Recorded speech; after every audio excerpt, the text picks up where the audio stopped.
Hello, good afternoon. This is your Tito Vince.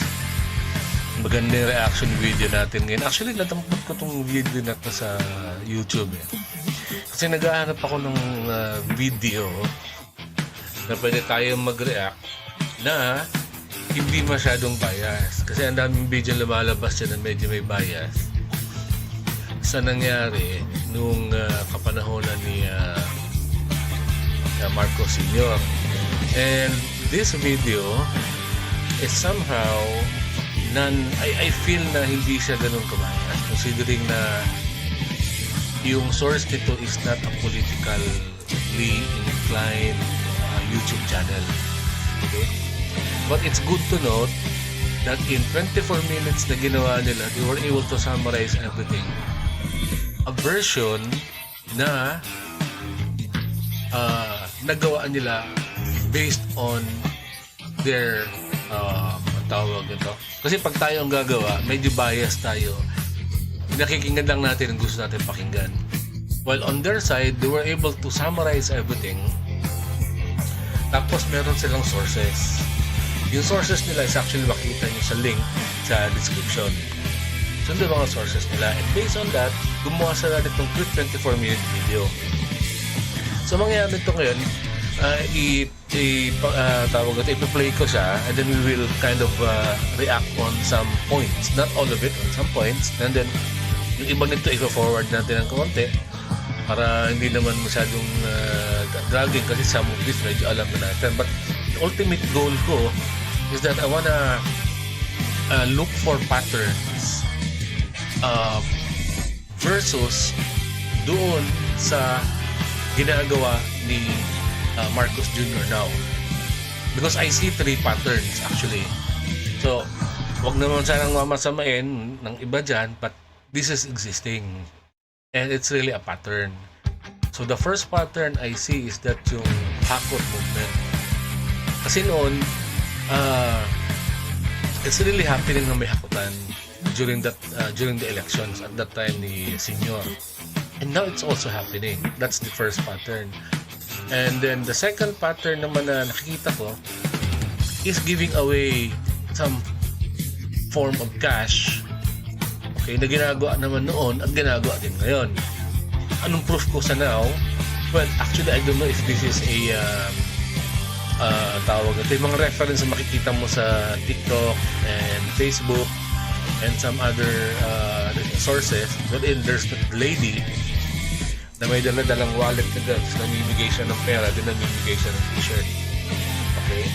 If I can find that source, nakita ko siya in one of the vlogs, and I will take a quick photo of that and make a second video of this, na very very short, to show you that is happening based on that video. Okay? Based on that photo that I will quickly make a snip. Okay? And ano nga yung una? The first is hakot. The second one is namimigay. At saka thirdly is yung maraming artista na parang concert. Tapos hindi naman napapaliwanag talaga yung platform. Although the people will get entertained, of course, no, dahil maraming artista and concert yung dating. I think makikita niyo yan sa some YouTube channel o some iba din na tawag ito ipanakita ng mga network channel. So makikita nyo na talagang overwhelming yung mga artista. Talagang it's really a concert. So these three strategies na ginagawa noon ni Marcos Sr. ginagawa din ngayon ni Marcos Sr. So what I'm saying basically is that ang ultimate goal ko kaya ko ginawa itong video na to is to tell you everyone na yung ating campaign sorties o the strategies na ginagawa ng some of the politicians now has not improved, but instead it went 3 steps backward. So kung ano ginagawa nila ngayon, ginagawa din nila ngayon. Basically just to, okay, I'll get some people, I'll bring it here, and I'll try to entertain them and talk a little bit, and that's it. Everybody happy. Okay? But what transpired basically is that, not transpired, but what happened during the last 3 years na hindi masyadong na-notice kasi we were also busy, making a living and all of that, is that Marcos Jr. had used social media, which is good kasi nandiyan naman talaga din naman yan, and tried to repackage his image in a way that the generations na hindi naman pinanganak ng martial law and the generations na ipinanganak after the 86 tawag ito, peaceful revolution, hindi sila aware of these things. But what they are aware is that nagkaroon ng some sort of a revisionism. Maybe not a revisionism, but Marcos Jr. was able to package himself in social media, wherein these generations na mahilig sa social media sumakay din naman at nakiride on. Front seat pa. Okay? So, that's why nakikita ko na parang okay, there is that some sort of a misconception. Unlike sa amin, alam namin, nandun kami. I was a part, nandun ako sa EDSA mismo. Okay? And then, as a child of 6 to about 13, 12 years old, this during the martial law years, okay, where iniutusan ako ng tatay ko minsan bumili ng ganito diyan sa may tindahan, all of that, okay, mga ganyan. So I can actually feel what's happening on that area. Kasi alam naman ng panahon namin, wala naman masyadong distractions, no? Wala naman kami mga social media, wala naman kami mga telepono ganyan. So it's really just you and your barkada. You go outside the house and then you play. And then while you're playing, patrol cars would pass by. Tapos may naghahabulan, may mga pulis na hinahabol ng someone. These things is happening in my neighborhood in Apasidre and Ermita. Okay? And may curfew, of course. And then, susunod ka ng t-shirt kasi they're knocking on the doors. Nainigay sila ng mga t-shirt. Siyempre, utusan ka, dapat ng t-shirt. So, lalabas ka ng bahay, ganyan. Ngayon, pipigilan ka ng mga patrol cars. O, ano yung dala-dala mo? Siyempre, may dala ka ng bag college corners ko. So, these things, we are totally aware. And then, natapos yung martial law and then came the some form of the very yung era na medyo magulo because of the opposition and all of these things. So, medyo aware. Yun ang aligid-aligid sa amin. No? Yung mga matatanda sa bahay, nag-uusap, kami, we're just like this small little kid. You are, and then you're listening. So, nagiging aware ka din, nakikita mo rin sa TV, ganyan. So, medyo aware kami ng mga things na of what's really happening. Unlike yung mga generation that I mentioned during those particular years, they were not there. But they are now active on social media. So, nagkaroon ngayon ng for the last 3 years, Marcos Jr. was able to utilize social media to his advantage. And for these demographics, these generations na hindi naman at wala naman nandun. And also, yung mga parents nito are hardworking parents na hindi naman nila na na ipamana yung situation at that time to their children. Ano talaga yung situation? Kasi ramdam mo it's not like a situation na okay, kwento-kwento lang. Hindi, it's happening sa paligid mo So, hindi na ikwento sa kanila properly. So, ang nangyayari, there are some books that are telling them na this and this and this and this and that, and then they ask the older generations, and then the older generations, hindi naman sila masyadong kinakausap, and they are busy making a living. So, now we are now in this situation. Okay? So, ang pag-uusapan natin is that particular era there. And then, this video, kasi hindi bias ito, kung manonood kayo, okay, this will summarize everything. So, this video is intended for those demographic, for those age, na yung mga pabor kay BBM, pero dadalawang isip pa, ano ba talaga, ganun. And also for those na hindi pa talaga nakakapag-decide, regardless kung sino ang candidate, no? So on my part, I'm obviously an Isko Moreno supporter. So I'm just doing this as a form of education, okay, to everyone. Now, one thing that we cannot lie about, or one thing that we cannot hide or hid or put under the rug, is that it's the international community who are let's say, paano ba sabihin ko? The international community is fully aware of what is happening during the Marcos era. It's not like Pilipinas na nakakaalam po. It's not like some parts of the nation na nakakaalam. It's actually the entire international community ang nakakaalam nito. Okay, so sabihin nyo, maybe you will ask, is there any truth to it? Kaya naman yan eh. Pero kung nag-uusap in majority, okay, international community, there must be some truth to it. Me, as an observer at the time, kasi bata pa naman ako during the martial years, I can actually feel it. Naramdaman ko when I go out to the streets. Okay? And then, nung nagkaroon ng EDSA Revolution, okay, nasa na ako noon, college na yata ako noon, that was about 86. Yeah, 86.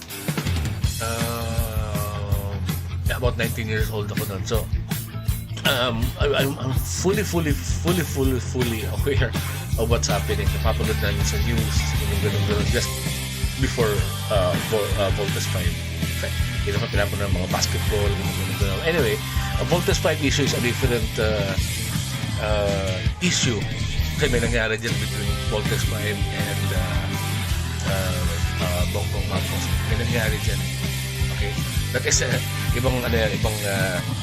ibang pag-uusapan natin yan in another video. But anyway, I've said more than intro ko, haba, 11 minutes. Pero I really need to say it. No? So, let's watch the video. So what's gonna happen is I will play the video and then we will cut a little bit, or we will stop a little bit, talk a little bit, move forward, fast forward a little bit, hanggang sa matapos tayo, and hopefully end up before 30 minutes. Okay?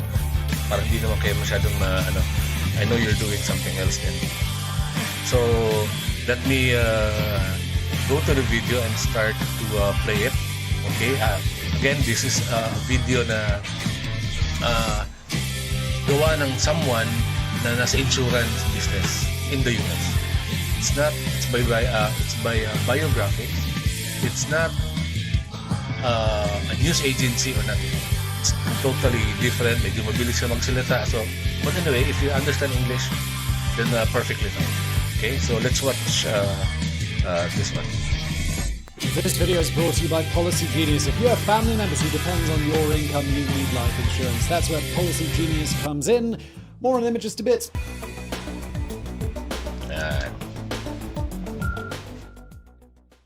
His name is synonymous with ostentatious corruption. For 20 years, Ferdinand Marcos ruled the Philippines, first as its democratically elected president, then as its iron-fisted dictator. At home, his regime was defined by its authoritarianism. During the years of martial law, it's estimated around 3,000 political prisoners were murdered, while another 40,000 were tortured. To the rest of the world, though, there was one major theme of the Marcos years: corruption. Corruption on a scale so eye-watering, history has rarely seen anything like it.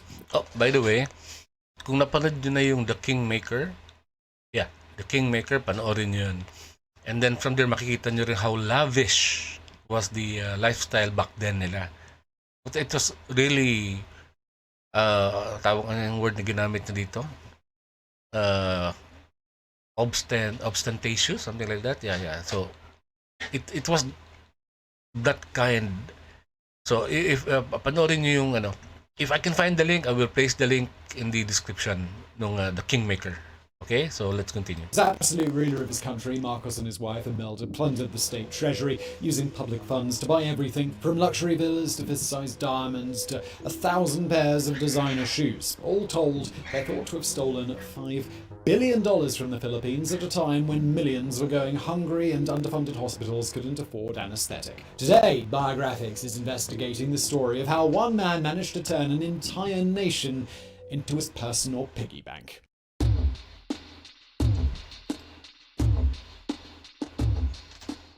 In later years, Ferdinand Marcos liked to boast about his pre-presidential achievements, how he'd won more medals than any other guerrilla fighter resisting the Japanese, how he'd been the greatest marksman in the history of the ROTC. But there was one part of his CV the dictator had always kept quiet: that in addition to his expensive education and sparkling law career, he was also a convicted murderer. Ferdinand Manuel Israeli Marcos was born on September 11th, 1917, in Ilocos Norte, a northerly province known for its tobacco plantations. While life for many in the area was hard, the future dictator was brought up in relative comfort. His mother came from a landowning family, while his father, Mariano, was a local politician. At least that's the official story. For decades, there have been rumors that the boy's godfather, a judge named Ferdinand Hua, was his real dad, and these rumors were fueled by the money Hua lavished on the family. Regardless of his true heritage, though, Marcos always stood loyally by the man that he called father. It was a trait that would soon land him in some serious hot water. In 1925, Mariano won election to the House of Representatives of the Philippines, then a part of the insular government. At the time, the Philippines was a US colony, swiped from Spain at the end of the Spanish-American War, but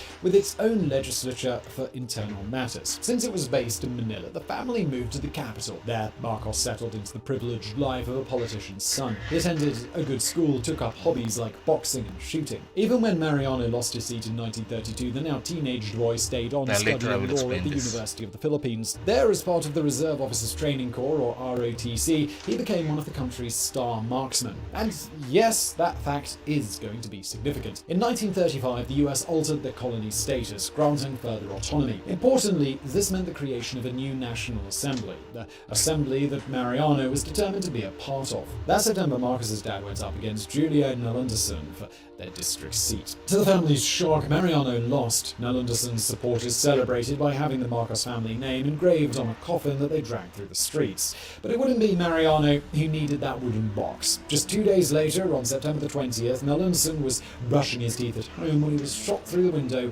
and killed with a single .22 caliber bullet. It was Okay, so Mariano is the father of Ferdinand Sr. and he's part of the I think it's the Congress. It's part of the Congress. Anyway, in short, so what happened was that Julio Dalundasan was found dead with a gunshot wound on his head. And ang pinagbintangan nila is si Ferdinand Marcos Jr. Kasi he has all the motive. Okay? And there was no witnesses. The witnesses around there did not see anything na may lumapit kay Julio Nalundasan and he was shot in the head. So there was no direct ang tawag ito, kung sa korte pa yung direct relationship to the murderer or the accused, which is Ferdinand. But Ferdinand had all the motive to do that, and sinasabi nga that he was a really good marksman because of his ROTC training. So eventually he was found guilty and went to jail, and while he's on jail, tinapos niya yung law career ata niya or something, and he defended himself, and the court decided on his favor and he was released. Okay? But he was convicted first of murder. Okay? So that was the yun yung narinig lang namin. There was no details kasi we were about medyo bata-bata pa kami noon. Uy, ganyan. Pag-uusapan ng matatanda sa bahay while they were drinking their rum. So nag-uusap-usap silang gano'n. So we would listen, and then lalabas kami, tatambay kami. Alam niyo ba, ganito ganyan? Kwentuhan din kami na amin. And then we went off and played again. Okay, so let's continue. The sort of assassination only a trained marksman could have pulled off. The sort of person who spent hours each day practicing on the range. A person like Ferdinand Marcos. Arrested for Nelson's murder, Marcos was convicted in 1939 and handed a sentence of 10 to 17 years. While in jail, he kept up his law studies. Soon, By the way, coincidence lang. No? Just pure coincidence lang. Wala naman akong intention. Nasagi lang sa isip ko ngayon. I don't have any script. This is raw. And apparently, pag-uusapan lang walang ano. Apparently, nabanggit nung investigator o nung presenter that Marcos was convicted of murder. Although na-absuelto siya. Fine. The son is also convicted of a crime for not paying his taxes. Okay? So, facts ito this is not me making my own investigation or making my own these are the facts and the data is there available. Okay? Just very recently na pag-uusapan yung disqualification case ni Junior, ni BBM, no? So, parang there seem to be a trend, okay, they can't seem to get out of that hunger for power. I don't know if it's hunger for power or hunger for recognition. No, it's there. I don't know. There is just something wrong with it. But anyway, this is just my personal opinion. Wala naman akong ibig sabihin na ganun. Sinasabi ko lang based on facts. Okay? So let's continue again. aced in the bar exam. When it came time for the Supreme Court to hear his appeal, Marcos decided to represent himself. It was a decision that would make his career. In court, Marcos blew everyone away with his speaking skills, his charisma, and his grasp of legal knowledge. Yan, ibigay natin yan kay senior na talagang matalino talaga din naman at may utak din talaga. At one point, he admitted he knew the law so well that he could recite the Constitution backwards, then proceeded to do just that, a stunt which the reporters ate up. By the time the court ruled in October 1940, they were eager to overturn his conviction, but not because they thought he was innocent. As Justice Jose P. Laurel argued, the Commonwealth would need such brilliant young men once freed from American rule. The case turned Marcos into a celebrity in Manila, a hero to the sort of clients that he now represented at his dad's law firm. But the brilliant young man wasn't finished yet. Within 25 years, he'd have gone from promising wunderkind to leader of his country. The making of a legend. In the end, Marcos's work in Mariano's law firm lasted barely a year. On December the 8th, 1941, Japan invaded the Philippines, opening a whole new front in World War II. What happened next depends on who you talk to. According to his supporters, Marcos's wartime exploits were basically Asian Rambo. Captured by the Japanese, he survived the infamous Bataan Death March, only to be tortured at Camp O'Donnell, one of the Pacific's deadliest POW camps. Ito naging issue din to yung mga medals niya. Okay. According to him, he was awarded this number of medals. Okay, and so because of this, he was identified as a hero. So naging issue ito nung sinabi ni Pidots na okay, let's make palibing na si Ferdy Senior dahil ilagay na sa libingan ng mga bayani. But actually, the law says that if you are a president, then you can be buried there, no? Hindi lang dahil sa you are a hero. Okay, so that's why pinursu yung ni Pidots yung paglibing sa kanya because it's a rightfully his. Kasi anyway, he's the president naman di ba? Ousted nga lang, but he's still a president, no? So yun ang the reason behind sa na pinanindigan ni Pidots. Okay, so let's continue. But rather than succumb, Marcos escaped, fleeing into the mountains from where he proceeded to rain hell down on the occupying army. As one of the highest decorated guerrilla fighters in the Philippines, Marcos coordinated with US intelligence to help America recapture the islands. Although his father was executed by the Japanese, the young lawyer continued to fight, earning a reputation so mythic peasants believed he could deflect bullets or vanish into smoke. This version of the story ends like the final scenes of A New Hope, with Uncle Sam as Princess Leia gratefully showering medals down onto Marcos's hunky Han Solo. But there is another version, a version that claims Marcos did none of this, that the US has no record of ever awarding him any medals, and that Marcos spent the war not fighting but making a killing on the black market. In this version, even Mariano's death is different, executed for collaborating with the Japanese. In the end, though, it doesn't really matter which one of these was true. Marcos... Yeah, yun yung isang version doon na according to the US, we will try to research this, na there was no really record of any medals. Okay? And then Mariano Marcos, the father, was a friend of the Japanese. And nung nanalo yung mga Americans, something happened to him as a form of like some form of parang punishment or something for collaborating with the Japanese. Parang that was the another side of the story. Okay, so I don't know how true this kwento are, which I really don't care. Nothing to do with the current elections natin today because that is past. Tulad natin, pero it's worth mentioning. Okay, so let's play again. Simply used the full force of his charisma to make everyone believe the version most flattering to him. The result was a nation that felt eternally in his debt. In 1946, just after the US granted the Philippines full independence, Marcos became a special assistant to the new president, opening up endless networking opportunities. At the same time, he relaunched his career as a lawyer, now trading on his war hero reputation to attract big clients. But all this was really just a stepping stone, a single step forward on the path Ferdinand Marcos had already laid out for himself. The path to absolute power. We can see this from the moment he launched his political career in 1949. Running on a Liberal Party ticket for the lower house, Marcos told voters in his native area, if you are elected... So this is already common, LP siya noon, Liberal Party, and then he became nationalist. NP.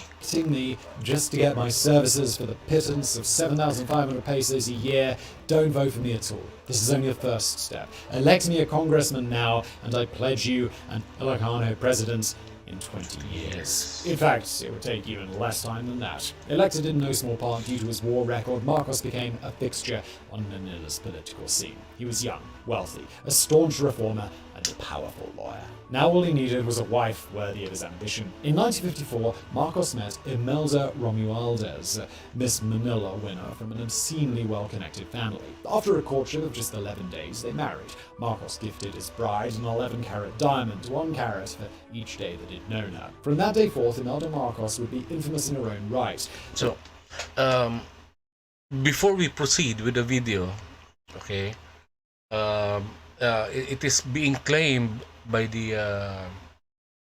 Ferdy Marcos that kung papansin niyo yung early on sa video, they already have wealth. They already have wealth before he became president. Okay, but he wanted to become president so that his wealth will become that he will become wealthier, and the wealth will become bigger. Again, ang basis nito is si Imelda Marcos mismo, based on that movie The Kingmaker na kailangan yung panoorin. Kasi doon niya talaga sinabi na the reason kaya gusto maging presidente ni Ferdinand Sr. is for him to become wealthier apart from the politics. Okay? So, yun yung basis doon. Kaya dapat papanoorin niyo yun. Will save her story for a potential future video. For now, all we'll do is note that the couple soon had children, two of whom, daughter Remy and son Bong Bong, would become almost as notorious as their dad. By 1963, Ferdinand Marcos seemed to have it all. He was now president of the Senate, one of the most powerful posts in the nation. He was a darling of the trade unions, a passionate advocate of land reform, and one of the Liberal Party's rising stars, but even this couldn't sate the appetite of the ambitious boy from Ilocos Norte. Ilawain natin a little bit and play again. He was young, wealthy, Listen. a staunch reformer, and a powerful Listen. Now all he needed was a wife worthy of his ambition. In 1954, Marcos met Imelda Romualdez, Miss Manila winner from an obscenely well-connected family. After a courtship of just 11 days, they married. Marcos gifted his bride an 11-carat diamond, 1 carat for each day that he'd known her. From that day forth, Imelda Marcos would be infamous in her own right, but we'll save her story for a potential future video. For now, all we'll do is note that the couple soon had children, two of whom, daughter Remy and son Bong Bong, would become almost as notorious as their dad. Almost as notorious as their dad. Okay, yun ang binanggit niya. How and why, we don't know. 1963, Ferdinand Marcos seemed to have it all. He was now president of the Senate, one of the most powerful posts in the nation. He was a darling of the trade unions. Trade union. Okay, just recently, the TUCP supported the Uniteam. Okay, now maybe the elders are still the elders that supported the Ferdinand Senior, maybe nandun pa rin. Okay, and the tie was never really relinquished or hindi man naputol. Okay, so silently the TUCP, the Trade Union Congress of the Philippines, has been supporting the Marcoses, regardless kung sino. The Marcoses, based on this statement, with Ferdy. Now that the Uniteam is there and BBM is running for the presidency, TUCP is supporting him. So kita mo yung mga connect ng before at saka now, ha? Okay. So connect yan. So let's move forward pa. Let's play pa some more. Passionate advocate of land reform and one of the Liberal Party's rising stars, but even this couldn't sate the appetite of the ambitious boy from Ilocos Norte. Not when he could still go higher. Not when Marcos could run for president.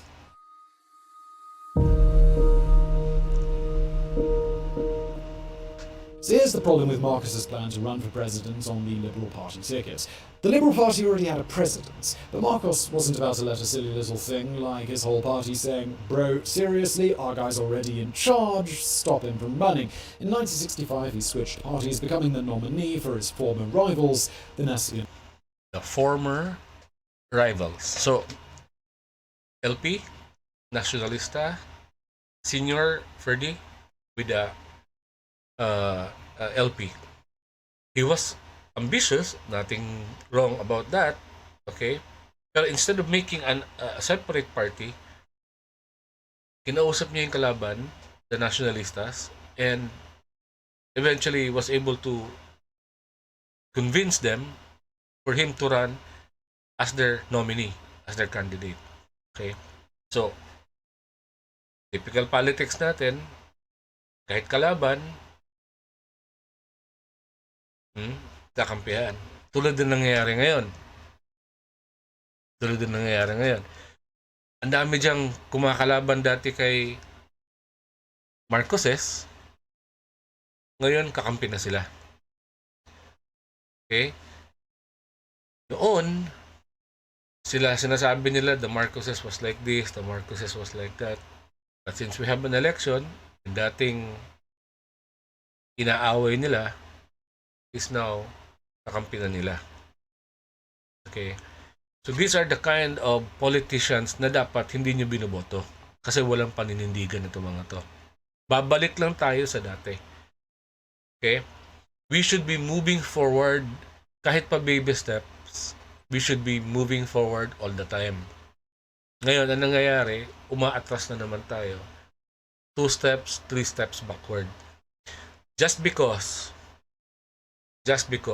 another Marcos is running. So, what's happening is that instead of us working together, we're not actually working together. It's now becoming a divide.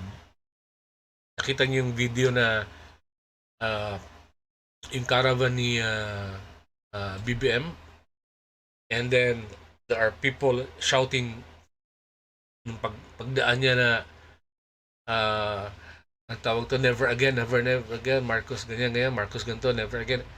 So, hindi mawawala yung divide. That divide will always be there. Okay? Between the Marcoses and between the Yellows. Okay? Laging meron yan. Hindi na mawawala yan. These are two families that will forever be there in our political scenario. Hindi na yan magkakahiwalay. Okay? So, yung sinasabi nilang unity team, no. It's a unity team between Duterte supporters because of Sara and Marcos supporters. Sila lang yung nag-unite. It's not gonna unite everyone else, especially sa yellow and the pink. It's not gonna happen that way. And maybe sa side din namin being sa Action Demokratiko through Isko Moreno, maybe I don't think also I can allow myself to support BBM knowing what I know, okay, during the martial years and also during the EDSA revolution. So, I'm not about to surrender those things that I protected, okay, silently on my own. Hindi naman ako nagpupunta sa streets, nagwawala and all that, but it's something that I hold dearly, and I told my kids about it, and then I told my kids, you go ahead and research your own. But this is what transpired during my time, sa time ng lolo ninyo, then EDSA revolution sa time ko. Okay, kasi nung nangyari yun, my eldest was just 6 years old, obviously. So, hindi pala 6 years old. 86. I was about 18, 19 years old pala. Sorry about that. Lang ako. But I was fully aware na at that time. So I was trying to make kwento na sa mga anak ko. And I told them, okay, you go ahead and research on your own. Just don't take my word for it. Basta-basta lang. So I allowed them to do that. And they came to a conclusion na yepa, tama ka nga. There's something wrong with those days. So I don't think that we would be able to apat sila. Two of them will already show their sentiments for the pink, and two of them show their sentiments for Isko. So it's a tie ball game sa family, but me and the wifey, Isko, so apat kami against two na Lenny naman. And yung dalawang anak ko na sumusuporta sa pink, they are ages about 21 22 and 19. 22, 23, 19. Yan, yung age na yan. So yun naman yung kanila. Well, I totally respect that. I don't have any issue with it because with regards to their we have a commonality, which is we don't like the Marcoses to rule again. We have a commonality, but also we have some differences. Okay, they think that Lenny will be better, and I think Isko will be better. So we respect that difference, and within that difference, meron kaming commonality. Okay, so it's a maganda yung namin, maganda yung dynamics as a family. So wag ko tayo mag-away-away, and let's just focus on that. Okay? Kasi anyway, before I play again, because anyway, at the end of the day, the presidency is a destiny. Okay? So let's not fight over it because it's a destiny. But that we know, tabi na lang natin yan. Let's also do our share, and hopefully makatulong tayo sa ating mga candidates because we are talking about 6 years. Okay, we're talking about lives. So we don't want to go 2-3 steps backward. I don't mind taking a baby step forward as long as it's forward steps. I don't want to go back 3 steps backward. No, hindi. I think that is the wrong way uh, to be looking ahead. Okay, so enough said. So let's play again. Leasters. Under the slogan, "This nation can be great again," sounds familiar, he went on to trounce the incumbent president. This nation can be great again. Anong pattern ngayon? Pagbabago. Bangon muli. Okay? So, these are the patterns, bangon muli, and the nation is great again. Which, yun din ang inaasam ng solid loyalist because gusto nilang ibalik daw yung glory days. Hindi mo na maibabalik yung glory days kasi the opportunity is not there anymore. Okay? Now, everyone is ahead of us. Okay? Wala tayong pinag-uusapang glory days dito. We just wanna be consistent. Okay? And survive the pandemic.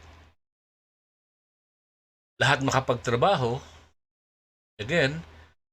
And focus lang muna tayo sa basic needs. Okay? At saka na tayo mag-usap ng mga sa Bisaya pa tawag namin diyan pangandoy or dreams natin for the Philippines, a better Philippines. Okay? But right now, ang focus lang natin muna ngayon is that to hurdle the next 2 years until we go to that new normal and steady tayo, steady. Everybody's rowing the same way, the same speed, the same force, walang lumilihis. Okay? Dire-diretso lang tayo, hinay-hinay lang. We might have our differences, but let's just move forward unti-unti. Now, if the Marcoses win, it's gonna divide. You don't expect this to just the LPs, the yellows and the pinks, to just follow the guy. And when she wins, you don't expect naman itong mga loyalists just to follow this guy at just to follow this woman, this lady. No, nang walang sunod-sunod lang. So there's always be a divide. Hindi talaga mawawala yan. And this is what's gonna hinder us from growing as a nation. Okay? I think that's the right word. It's not being better, but growing maturely as a nation. Okay? So let me play again. Winning nearly 52% of the vote. And just like that, Ferdinand Marcos was the Philippines' head honcho. To be fair, the writing had been on the wall from the moment that he'd won the Nationalistas nomination. So far, no post-independence president had managed to win a second term. Little could anyone have known that Marcos would wind up serving as long as his 5 predecessors combined. At first, the election of Ferdinand Marcos didn't seem like a major historic shift. In his first term, the new president did some predictable stuff, like backing the US in the Vietnam War, and some controversial stuff like sending 2,000 Filipino troops to help. He also did some populist stuff like cracking down on corruption, and some useful stuff like repairing roads and sewage. Okay, yung 2,000 na pinadala natin doon are engineering. These are engineering. Yeah, they're not there to join the forces and fight. They are more sa engineering side. Okay. Systems. For anyone alive at the time, it would have felt less like the beginning of a dictatorship and more like, well, business as usual. Aside from the first couple's ostentatious lifestyle, people called them the Filipino Kennedys. There was nothing to really mark Marcos out from previous one-term wonders. Until, that is, he won his second term. Marcos's 1969 re-election hit political circles like a thunderbolt. In an era when no one got a second term, here was Ferdinand Marcos still enjoying the goodwill of the people. At least, that's how the president's office spun it. The opposition claimed that Marcos had used intimidation and violence to get votes, that he had spent state funds on his campaign, that he was already planning an illegal third term. As 1970 dawned, it was still just about possible to look at Marcos and see an ordinary politician, one who played dirty but wasn't on a par with some Latin American autocrat. Sadly, that illusion wouldn't survive the oncoming storm. Known today as the first quarter storm, that political cyclone basically did for the Philippines what the Galveston hurricane did for Texas. As Marcos began his second term, insane social currents were swirling, creating a highly volatile cocktail. There was brewing resentment at Filipino involvement in the Vietnam War, a growing pushback against US imperialism, upheaval on campuses. Cripplingly low wages for the poor were causing problems, as were upcoming price hikes. Out in rural areas, a fledgling communist insurgency was taking hold. When Marcos delivered his State of the Nation address on January 27th. Okay, comment tayo sandali. Okay? So, 65 to 69 is 4 years. After this, he ran again and then became the president. And that is the second term. And now we're talking about 1970, 71, 72, before the martial law. So, that's about 6 years, 5 to 6 years. According to some of the videos na makikita ninyo, these are the glory days. According to them, glory days daw itong mga time na to. Okay? However, on another video, nakikita ko naman sa inyo that it wasn't exactly glory days because the unemployment rate was dipping. Okay, bumababa yung unemployment rate natin. There are more poor people. Mas madaming mahirap. Around this area na. Pababa. Okay? Hindi siya I'm sorry, tumataas pala. Tumataas. So it was only this much and then unti-unti tumataas. Makikita mo yung graph, which I will show in a different video. So okay, so the truth about na it was glory days, surface lang yun. It wasn't really glory days. Okay? So huwag kayo masyadong magpadala dun sa mga glory days na yan. Okay? Tignan nyo yung data. Tignan nyo yung mga datos. Tignan nyo yung sinasabi ng iba din. Huwag lang yung mga you only wanna hear to the people you want to hear. Okay? Makinig din kayo sa iba and be open-minded. Okay? Again, itong video na to, itong vlog na to is not intended for the hardcore loyalist. There's nothing that can be done to change your mind. Wala na. We respect that. But this is for the people na medyo nagdadalawang isip pa. And hopefully, matrigger ko sa inyo yung that itch to investigate and to research and then make your final decision later. I'm not telling you na okay, go here to ISCO and everything blah blah blah. No, I just want to tickle you a little bit and hopefully that might trigger yung sense nyo. Teka, let me research nga a little bit and just really find out what's happening and what all of these things has to do with BBM. Okay? Kasi lahat yan may connect. BBM or the family of the Marcoses is a matriarch family. As long as Imelda is there, etong mga anak niya will never be outside thinkers. They will never think outside the box. Because there is a goal which is to revive the name of the Marcoses to its glory. Kasi nasira talaga sila buong mundo So now they want to revive that. Okay? Again, please do watch yung The Kingmaker para medyo maintindihan nyo rin where they are coming from.